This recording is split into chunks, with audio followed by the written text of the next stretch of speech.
یہاں آپ کو گزشتہ روز پیش آنے والے افسوسناک واقعے کی تفصیل سے آگاہ کرتے ہیں کہ گلگت بلتستان کے ضلع کھرمنگ میں اولڈنگ اور ہر غسل کے درمیان چراگاہ کا تنازع ایک بار پھر خونریز تصادم میں تبدیل ہو گیا، جس کے نتیجے میں متعدد افراد جاں بحق اور 20 سے زائد زخمی ہوئے۔ آخر یہ واقعہ کیسے پیش آیا، تنازع کب شروع ہوا، فائرنگ تک نوبت کیوں پہنچی اور اب انتظامیہ اور حکومت نے کیا اقدامات کیے ہیں، اس پر ملاحظہ کریں جی بی اپڈیٹس کی تفصیلی رپورٹ۔ گلگت بلتستان کے ضلع کھرمنگ میں واقع اولڈنگ اور ہرگوسل کے درمیان برسوں پرانا چراگاہی تنازع ایک مرتبہ پھر خونریز تصادم میں تبدیل ہو گیا، جس نے پورے خطے کو سوگ میں مبتلا کر دیا۔ ذرائع کے مطابق تصادم بجوٹ کے چراگاہی علاقے میں اس وقت شروع ہوا جب اولڈنگ کے چند افراد مبینہ طور پر بھیڑ بکریوں کے لیے باڑہ تعمیر کرنے کی غرض سے کھدائی کر رہے تھے۔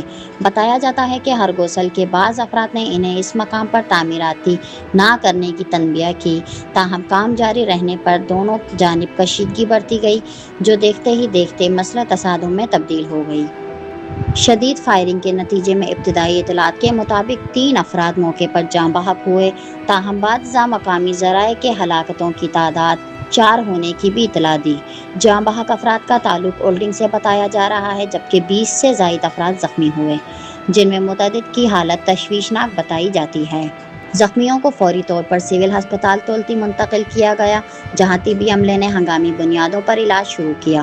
ہسپتال ذرائع کے مطابق کئی زخمیوں کو ابتدائی طبی امداد فراہم کی گئی، جبکہ شدید زخمی مریضوں کو مزید علاج کے لیے ریجنل ہیڈ کوارٹر ہسپتال سکردو ریفر کر دیا گیا۔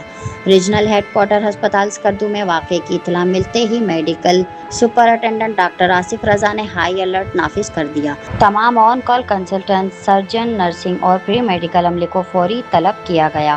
ہسپتال انتظامیہ کے مطابق شدید زخمیوں کا فوری علاج کیا گیا، جبکہ 2 مریضوں کو تشویشناک حالت میں آپریشن تھیٹر منتقل کیا گیا، جہاں سرجیکل ٹیم نے کامیاب آپریشن کیے۔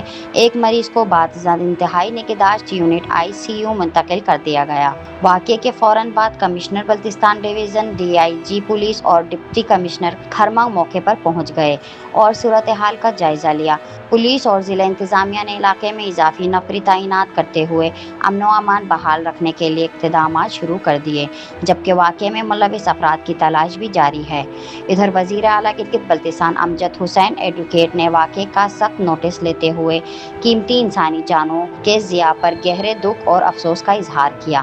وزیر اعلیٰ نے واقعے کے شفاف تحقیقات، ذمہ داروں کی فوری گرفتاری، بلا امتیاز قانونی کارروائی اور علاقے میں امن و امان یقینی بنانے کی ہدایت کرتے ہوئے انتظامیہ سے تفصیلی رپورٹ طلب کر لی ہے۔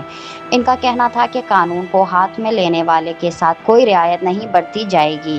واقعے کے بعد سیاسی، سماجی اور مذہبی شخصیات بھی کھرمنگ پہنچ گئے، جہاں متاثرین نے اظہار تعزیت کے ساتھ ساتھ حالات کو معمول پر لانے اور کشیدگی کم کرنے کی کوششیں جاری ہیں۔ اطلاع کے مطابق واقعے کے خلاف دیا گیا احتجاجی دھرنا بعد ازاں ختم کر دیا گیا، تاہم علاقے میں بدستور کشیدگی برقرار ہے۔ کھرمنگ کا یہ افسوسناک واقعہ ایک بار پھر اس حقیقت کی یاد دہانی کراتا ہے کہ درینہ زمینی اور چراگاہی تنازعات اگر بروقت اور مستقل بنیادوں پر حل نہ کیے جائیں تو وہ قیمتی انسانی جانوں کے ضیاع کا سبب بن سکتے ہیں۔ انتظامیہ کا کہنا ہے کہ صورتحال کو مکمل طور پر قابو میں لانے اور امن بحال کرنے اور ذمہ دار عناصر کو قانون کے کٹہرے میں لانے کے لیے کارروائیاں جاری ہیں، جبکہ علاقے میں سیکیورٹی مزید سخت کر دی گئی ہے۔